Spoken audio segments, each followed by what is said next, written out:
군대 간 아들에게 어떤 아버지가 보낸 편지입니다. 이렇게 시작합니다. 사랑하는 아들에게, 아빠 엄청 힘들다. 구미호 같은 네 엄마가 편지 안 쓴다고 난리 쳐서 할 수 없이 몇 자 적는다. 너 엄마 성격 알지?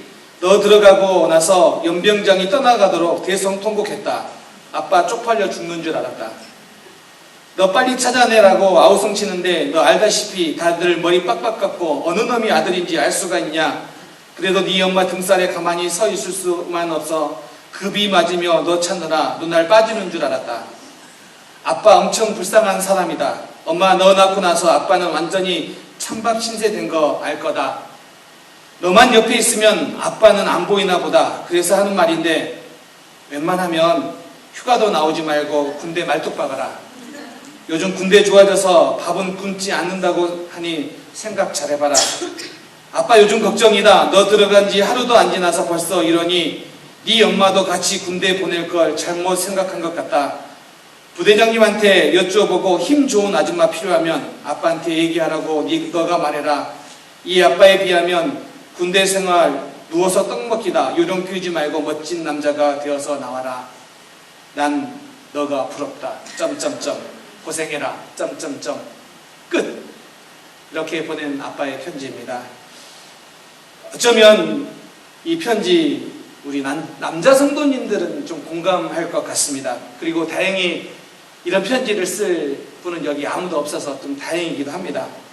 그런데 사실 우리가 이렇게 보면 아버지가 아들에게 편지를 쓰는 일은 그렇게 흔한 일은 아닌 것 같아요.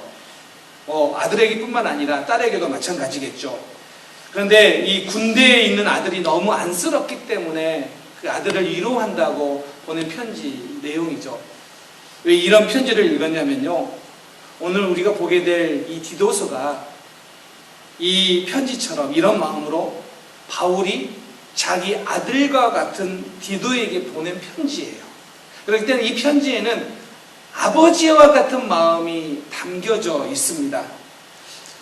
바울이 디도를 데리고 그레데 섬이라는 곳으로 전도 여행을 떠납니다. 그리고 그곳에서 전도를 하고 난 이후에 디도는 그 섬에 남겨두고 얼마 후에 바울만 떠나게 됩니다. 그리고 그 남겨져 있는 디도에게 보낸 편지가 바로 이 디도서입니다. 자, 그런데 이 디도서의 이 배경이 되는 그레데 섬, 이 그레데 섬은 지중해 그리스 동남편에 위치해 있는 섬입니다. 제가 이렇게 지도 찾아보니까 그래도 제법 큰 섬이더라고요. 그런데 이 섬은 섬치고는 제법 크고 환경이 좋은 섬입니다. 그렇기 때문에 당시에 많은 사람들이 이 섬으로 몰려 들어왔습니다. 그러다 보니 어떤 문제가 생겼냐면 이 섬에 살고 있는 사람들의 평판이 그렇게 좋지 못합니다. 디도서 1장 12절에 보면 그레데 사람을 표현하는데 이렇게 표현합니다. 그레데 사람들은 거짓말쟁이, 악한 짐승, 배만 위하는 게으른 자라고 표현합니다. 그래서 헬라어로 그레데인처럼 말하다라는 뜻으로 어떤 단어가 있냐면 그레티조라고 이야기합니다. 그레티조라고 했을 때 이 그레데 사람처럼 말한다는 뜻인데 그 뜻은 뭐냐면 거짓말하다라는 뜻이에요. 그처럼 평판이 안 좋은 이 지역에 교회가 세워졌어요. 그렇기 때문에 어떤 일이 일어났겠습니까? 교회도 그 환경의 영향을 받고 있다는 겁니다. 그렇기 때문에 그곳에서 목회하고 있는 이 디도를 격려하기 위해 오늘 보낸 편지가 오늘 디도서입니다. 어쩌면 이 디도서의 배경이 되고 있는 그레데 섬의 상황은 오늘 우리가 살고 있는 이 시대와 비슷한 점이 많습니다. 많은 사람들이 교회에 왔지만 영적으로는 다듬어지지 않고 자기 멋대로 살아가고 불신자처럼 살아가는 시절로 그 모습을 버리지 못한 채 살아가고 있는 시대. 그 환경의 영향을 너무 많이 받아서 교회에 나와 있지만 교회 안에서 세상 사람처럼 살아가고 있는 시대의 모습. 그런 모습이 너무 많기 때문입니다. 그렇기 때문에 이 디도서는 어떤 의미를 품고 있냐면 하나님의 영광이 머무는 교회를 향한 바울의 간절한 바람이 있어요. 교회이기 때문에 그것에 하나님의 영광이 머물러야 되는 곳인데, 그래서 교회가 교회다워지고 성도가 성도다워지는 것이 무엇인지를 잘 표현해 주는 것이 디도서입니다.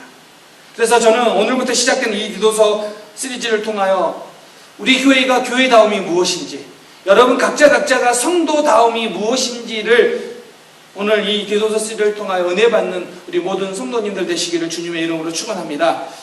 오늘 이제 본문 시작하는데요, 사도 바울이 자기 자신을 소개합니다. 1절에 보면 하나님의 종이요 예수 그리스도의 사도인 나 바울은 이라고 시작합니다.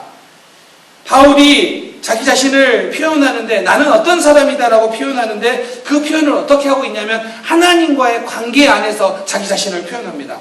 오늘 본문에서 저는 세 가지의 이 자기 표현을 여러분과 함께 먼저 나누려고 하는데요, 어느 성경에 보면 순서가 조금 우리나라 말과 다르죠. 파울로스, 둘로스, 데우, 아포스톨로스라고 되어 있습니다. 그러니까 처음에 나온 단어는 뭐냐면 바울이라는 단어가 먼저 나옵니다. 바울, 이 바울의 헬라식 이름이 파울로스입니다. 그리고 히브리식 이름이 뭐냐면 사울입니다. 사울로스가 이 히브리식 이름이죠. 그런데 사도행전 13장에 보면 어떻게 나오냐면, 사도행전 13장까지는 이 바울과 사울이라는 이름을 같이 사용합니다. 그래서 이 13장에서 보면은 바울과 사울이라는 이름을 사용하다가 어느 순간 사울이라는 이름은 사라지고 바울이라는 이름만, 파울로스라는 이름만 사용합니다. 이게 마치 어떻게 생각할 수 있냐면, 이제 선교 사역을 하기 위해서 당시 헬라 문화권인 이 지역에 헬라식 이름을 쓰면은 유용하기 때문에 파울로스라고 사용했다라고 생각할 수도 있지만 그렇지는 않습니다. 바울이 자기 자신에 대한 인식의 전환이 있었기 때문에 이름을 바꾼 것으로 보여집니다. 여러분 생각해 보십시오. 원래 이 사울이라는 사울이 바울이 되잖아요. 이 사울이라는 이름을 기억해 보면 이런 의미가 있습니다. 사울이 베냐민 지파예요. 그리고 이 베냐민 지파의 대표적인 사람이 누구냐면 사울 왕이에요. 그리고 그 사울의 뜻은 뭐냐면 큰 자라는 뜻이에요. 그러니까 부모님이 지어준 이름이 사울이에요. 그러면 어떤 의미로 지어졌냐면 사울 왕처럼, 우리 지파의 사울 왕처럼 큰 자가 되어라 라고 지어준 이름이 뭐예요? 사울이라는 것이죠. 자, 그런데 1차 전도 여행을 떠나면서 그 이름이 파울로스로 바뀌는데, 그 파울로스, 바울이라는 뜻은 어떤 뜻이냐면 작은 자라는 뜻이에요. 부모님이 지어준 이름은 큰 자 사울이에요. 근데 그가 바울이라는 이름을 써요. 근데 그 이름이 작은 자예요. 세상적인 이름을 보면 어떤 이름이 훨씬 좋습니까? 당연히 사울이겠죠. 큰 자. 당연히 이름을 날릴 만한 자로 이름을 쓰는 게 좋겠죠. 그럼에도 불구하고 그렇게 보지 않습니다. 실제로 이 바울은 당시의 엘리트였기 때문에 자랑할 게 많은 사람이었습니다. 그런데 왜 사울이라는 이름을 쓰지 않고 바울이라는 이름을 쓰냐면, 주님 앞에서 주님의 사랑을 깨닫고 난 다음에 주님 앞에 서 보니까 자기의 존재가 아무것도 아니라는 것을 깨닫게 됩니다. 그래서 파울로스, 나는 작은 자입니다 라는 고백하고 있는 것입니다. 사실 그렇습니다. 오늘 예수 믿는 우리에게도 오늘 이런 고백이 있습니다. 예수님의 크신 사랑을 깨닫고 난 이후에 우리가 고백할 수 있는 것은 무엇이냐면, 나는 작은 자입니다. 나는 주님 앞에 작은 자입니다 라는 고백이죠. 이게 은혜를 경험한 자가 고백할 수 있는 표현이죠. 그래서 이 파울로스는, 이 바울이라는 이 이름은 자기 자신이 하나님 앞에서 하나님의 사랑을 깨닫고 난 이후에 고백한 고백이라는 것입니다. 두 번째 나오는 단어가 둘로스입니다. 둘로스. 헬라어 이 둘로스라는 뜻은 노예라는 뜻입니다. 노예. 이 노예라고 둘로스라고 사용할 때는 이런 뜻이에요. 철저하게 주인에게 메인 존재. 이게 둘로스입니다. 그래서 바울이 자기 자신을 둘로스, 나는 둘로스입니다 라고 표현할 때는 어떤 때 사용하냐면 하나님과의 관계를 안에서 자기를 표현할 때 즐겨 사용하는 단어가 뭐냐면 둘로스입니다. 당시 로마 사회에는요, 종에도 계층이 많았습니다. 종에도 다 이 계층이 있었어요. 그 중에서도 가장 하급 계층이 뭐냐면 둘로스입니다. 바울이 자기를 둘로스라고 이야기할 때는 이 둘로스의 의미는 이런 거예요. 둘로스는요, 인간이라고 하기보다는 짐승에 더 가까워요. 그래서 둘로스에게는 권리도 없어요. 자유도 없어요. 자기 주장도 없어요. 심지어 이 둘로스인 노예가 결혼해서 자식을 낳으면 자기 자식이 아니에요. 주인의 소유가 되는 거예요. 이게 둘로스예요. 그런데 바울이 자기 자신을 향하여 둘로스라고 표현하는 것은 당시의 문화권에서 이런 표현을 들었을 때는 당시 사람들에게는 엄청나게 충격적인 이야기였어요. 스스로 둘로스가 됐다는 것은 말이 되지 않는 거예요. 그럼에도 불구하고 바울이 나는 둘로스입니다, 하나님의 둘로스 또는 예수 그리스도의 둘로스라고 표현하는 이유가 무엇이냐면 하나님의 사랑을 깨닫고 나니 자기 스스로 자발적인 둘로스가 된 것입니다. 이게 사랑 때문에 둘로스가 된 모습이죠.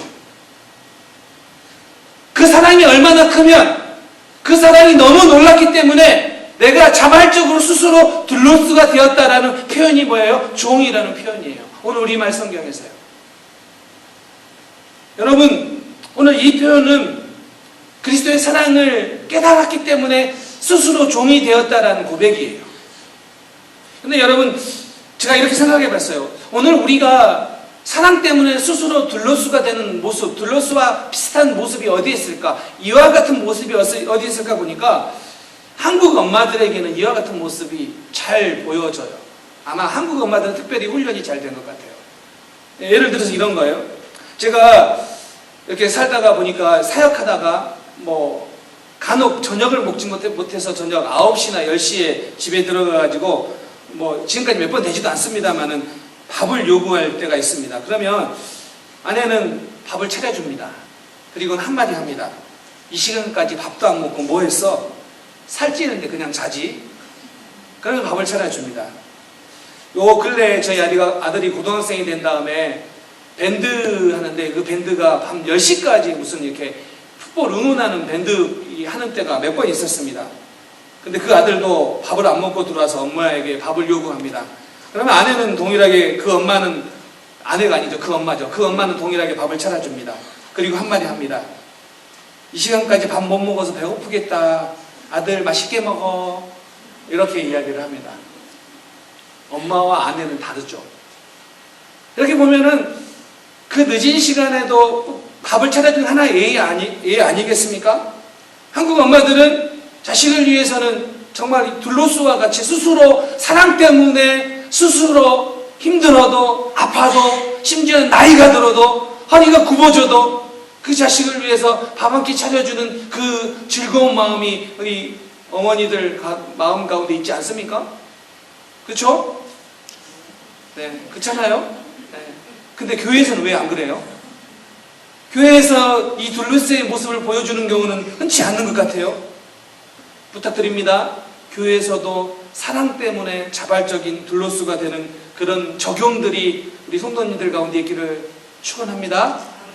아유, 네, 감사합니다. 지금 바울이 이렇게 자신을 종이라고 표현하는 것은 하나님의 사랑이 너무 감격스럽기 때문에, 여러분, 그 감격을 표현하고 있는 거예요. 이게 예수 믿는 맛이에요. 여러분, 정말 예수 믿는 맛을 아십니까? 예수 믿는 맛이 무엇이냐면 그 예수 믿는 맛의 결정체가 이 둘로스의 고백이에요. 주님이 나를 너무 사랑하기에 그 사랑을 깨닫기 때문에, 내가 주님의 둘로스가 되었기 때문에, 둘로스는 고백을 하기 때문에 주님의 들로스가 되어서 다른 사람들을 섬기고 싶은 마음이 생기는 거예요. 이게 들로스예요. 여러분, 이 맛을 아십니까? 하나님의 사랑이 너무 크기 때문에, 그 사랑의 풍성함 때문에 내가 그 사랑 때문에 너무너무 행복하고 너무너무 감격스러워서 그 사랑으로 다른 사람들을 섬기고 싶은 마음이 내 안에서 일어나는 것. 이게 들로스의 마음이에요. 이게 예수 믿는 맛이에요. 오늘날 많은 사람들은 교회 안에서 힘을 가지고 영향력을 가지고 영향력을 다른 사람에게 끼치려고 합니다. 그런데 그것은 예수 믿는 모습이 아니에요. 예수 믿는 맛이 아니에요. 예수 믿는 맛은 무엇이냐면 그 사랑 때문에 섬기는 거예요. 그 힘을 가지고 권력을 행사하는 것이 아니라 예수님의 사랑 때문에 다른 사람을 섬기고 싶은 마음이 드는 거예요. 이게 들로스의 마음이라는 거예요. 세 번째, 자기 자신을 뭐라고 표현하냐면 그리스도의 사도라고 이야기합니다. 이 사도라는 헬라어 단어가 아포스톨로스라는 단어예요. 이 아포스톨로스라는 단어에는 크게 두 가지 의미가 있어요. 첫 번째는 보내다라는 의미예요. 그래서 이 뜻은 보내심을 받은 자예요. 여러분 보십시오. 하나님이 우리를 부르셨어요. 교회로. 왜 부르셨습니까? 우리를 보내기 위해 부르셨어요. 이 의미가 들어있어요. 두 번째는 사도는 대리하는 자라는 뜻이에요. 대리하는 자. 즉 이게 무슨 이야기냐면 예수님을 대표해서 예수님이 하신 일들과 예수님이 가르치신 말씀과 예수님을 보여주기 위해 우리를 이렇게 대리하는 자로 부르셨다라는 거예요. 이게 사도라는 의미예요. 그렇기 때문에 오늘 이 사도라는 의미는 실제로는 원래 의미는 그리스도의 사도라는 말은 초대교회의 소수의 제자들에게만 해당되는 말이었지만 그 직분의 의미로 오늘 적용해 본다면 오늘 우리에게 동일하게 적용돼요. 이런 의미예요. 우리를 부르셔서 우리의 가정에, 우리의 일터에 예수님을 보이라고, 예수님을 대리하라고 우리를 부르셨다는 거예요. 이게 사도라는 의미예요. 그렇기 때문에 오늘 이 세 가지의 자기 자신을 보여주는 이 단어, 바울이 파울로스, 들로스, 아폴스톨로스, 이 세 가지의 이 단어로 자기의 정체성을 표현합니다. 그리고 이 세 가지의 단어의 의미는 오늘 교회 예수 믿는 우리 모두에게 동일하게 적용되는 단어이죠. 그리고 오늘 바울이 이렇게 사명을 받았는데 이 사명을 무엇을 위해서 이 사명을 받았는지를 오늘 본문에서 표현하고 있습니다. 세 가지를 표현합니다. 자, 그런데 이게 중요한 이유가 이것입니다. 사실 오늘 디도서 1장부터 표현하고 있는 이 바울의 사명이 바울이 디도에게 보낸 편지이기 때문에 첫 번째는 디도가 들어야 될 사명이고요. 디도뿐만 아니라 디도와 함께 읽어야 될 이 당시의 그레데 교회 성도들에게 들어야 될 이야기고, 더불어서 오늘 이 이야기는 교회 다음이 무엇인지, 성도가 성도 다음이 무엇인지를 깨달아야 되는 우리에게 보낸 편지라는 것입니다. 그렇게 본다면 바울이 오늘 우리가 예수 그리스도의 종으로 또 사도로 오늘 부르심을 받았느냐? 그러면 이렇게 살아야 된다라고 오늘 세 가지를 표현하고 있습니다. 첫 번째가 뭐냐면 믿음을 위하여 보내진 자라는 것입니다. 오늘 이 말은 이런 뜻이에요. 믿음이 없는 자에게 믿음을 갖도록 여러분을 보내셨다라는 거예요. 또 한 가지는 이런 뜻이에요. 믿음이 있는 자들에게 믿음이 더 장성한 믿음으로 양육하기 위해서 보내줬다라는 거예요. 누구를요? 교회를, 또 성도들을. 오늘 하나님은 우리를 부르셨는데 무엇을 위해서 부르셨느냐? 믿음을 위하여 보내줬다라는 거예요. 여러분 분명히 기억하시기 바랍니다. 교회는 믿음이 없는 자들에게 믿음을 심겨주는 거고, 또 믿음이 연약한 자들에게 믿음이 성장하도록 도와주는 것이 교회가 해야 될 일이고 성도들이 해야 될 일입니다. 여러분 분명히 이걸 기억해야 됩니다. 당시에 이 그레데 성은 제가 서두 이야기했던 것처럼 악명 높은 도시였습니다. 그렇기 때문에 어쩌면 이 디도가 목회하는 그 목회 현장이 너무 어려웠다라고 보여집니다. 사람들이 변하지도 않고 교회 다니지만 여전히 세상적인 것들을 추구하고 그런 모습들을 보면서 얼마나 가슴 아픈 일들이 많이 일어났겠습니까? 그래서 그런 디도를 향하여 오늘 격려하면서 바울이 그렇게 이야기합니다. 사역의 열매는 사람의 능력이 아니라 하나님의 선택, 하나님이 역사하시는 거라고 이야기를 합니다.